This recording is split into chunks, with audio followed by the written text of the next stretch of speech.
Shalom bien-aimés, frères et sœurs, soyez bénis au nom de notre Seigneur Jésus. Bienvenue au Pain quotidien, notre espace d'édification, de fortification, d'exhortation et de partage de la parole.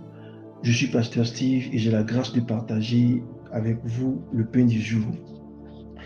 Doucement, nous nous acheminons vers la fin de ce premier mois de l'année pendant lequel nous avons été enseignés, exhortés, entretenus sur le thème « La grande grâce ». Et nous avons largement appris sur la grâce. Et cette semaine, nous parlons de la nature de la grâce. Nous avons compris que la grâce est une justice gratuite. Nous avons compris que la grâce est un don de Dieu, qu'elle accorde le salut pour tous et que la grâce n'est pas figée, elle grandit.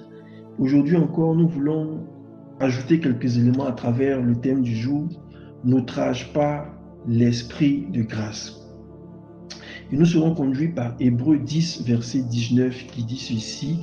De quel pire châtiment pensez-vous que sera jugé digne celui qui aura foulé le Fils de Dieu, qui aura tenu pour profane le sang de l'alliance par lequel il a été sanctifié et qui aura outragé l'esprit de grâce? J'aime la version Semeur qui dit ceci. À votre avis, si quelqu'un couvre de mépris le Fils de Dieu, s'il considère comme sans valeur le sang de l'alliance par lequel il a été purifié, s'il outrage le Saint-Esprit qui nous transmet la grâce divine, ne pensez-vous pas qu'il mérite un châtiment plus sévère encore? Parole du Seigneur. Alors, le livre d'Hébreux s'adresse principalement aux membres juifs de l'Église pour les encourager à entretenir leur foi en Christ et à ne pas retourner vers les anciennes pratiques. Amen.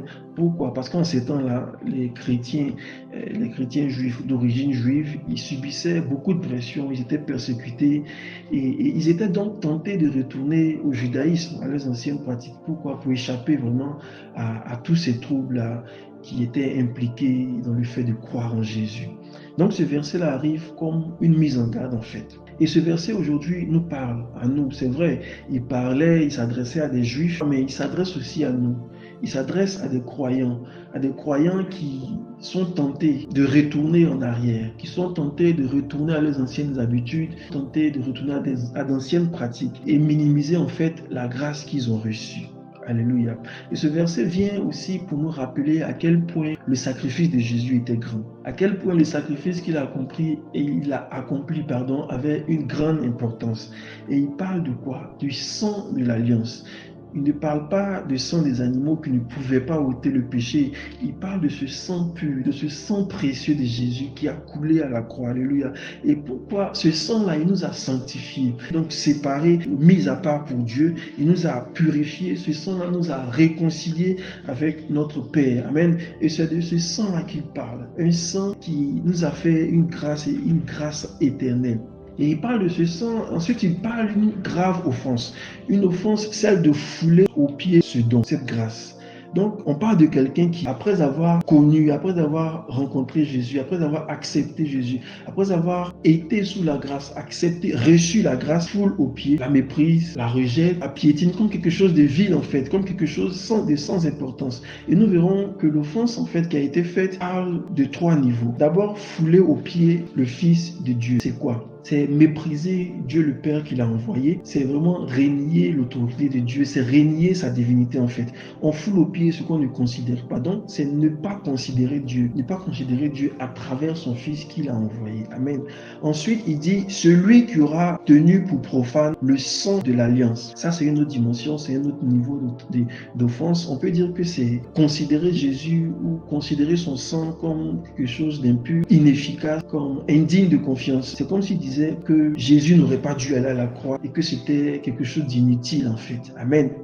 Et enfin, on a le 3e niveau de l'offense, c'est outrager l'esprit de la grâce. Outrager l'esprit de la grâce, c'est résister volontairement au Saint-Esprit, à cet esprit-là qui nous éclaire, qui nous attire à Christ.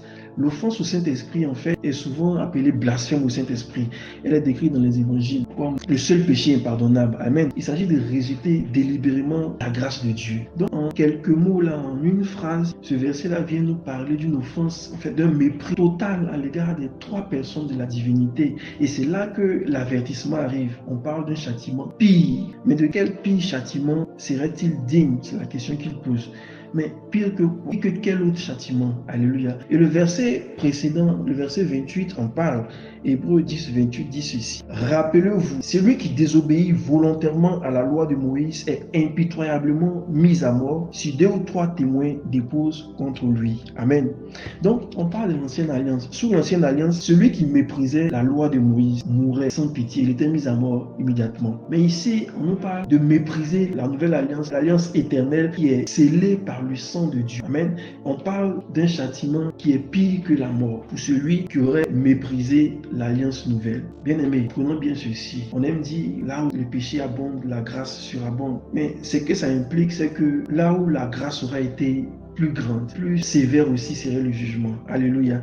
Bien-aimé, ce passage aujourd'hui ne nous parle pas simplement de quelqu'un, d'un croyant qui lutte, qui tombe, qui se relève. Non.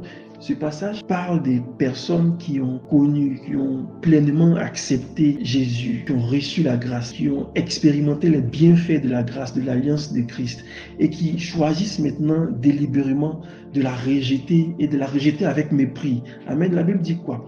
Si après avoir connu et accepté la vérité, nous l'abandonnons délibérément pour continuer de pécher, il n'existe plus de sacrifice pour effacer ce péché-là. Alléluia. Donc, c'est un péché qui est tellement grave qu'il n'y a pas de sacrifice pour l'effacer. C'est le péché, en fait, contre la grâce manifestée. Alléluia.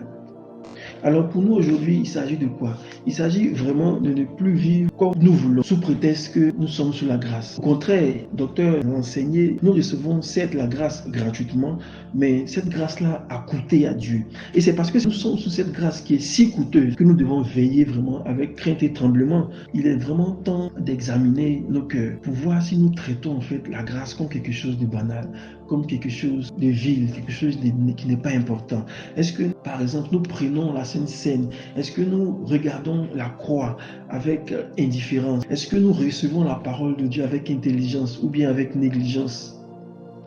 Est-ce que nous prenons garde à l'endurcissement de nos cœurs? Est-ce que, vous savez, l'apostasie dont il s'agit ici ne commence pas par une déclaration brutale. Non, c'est quelque chose qui arrive par un cœur qui se refroidit peu à peu, par un cœur qui cesse d'estimer Jésus, qui cesse d'estimer en fait l'œuvre de la croix. Alléluia. Et nous devons vraiment prendre garde à ce que notre cœur ne soit pas endurci. Tenons bon, frères, tenons bon, sœurs. Tenons bon, non par nos forces, mais en nous approchant de Dieu avec un cœur qui est sincère, en nous encourageant les uns les autres, alléluia, en gardant nos yeux fixés vraiment sur Jésus et sur lui seul, alléluia. Je veux prier aujourd'hui que cette parole nous conduise non à la crainte, mais à plus de vigilance, à une gratitude renouvelée, alléluia, et à un attachement qui sera plus profond à celui qui a versé son sang, à celui qui s'est sacrifié pour nous. N'outrageons pas l'esprit de grâce. Écoutons sa voix aujourd'hui, tenons ferme, tenons bon dans l'alliance éternelle, au nom puissant de Jésus. Bénédiction.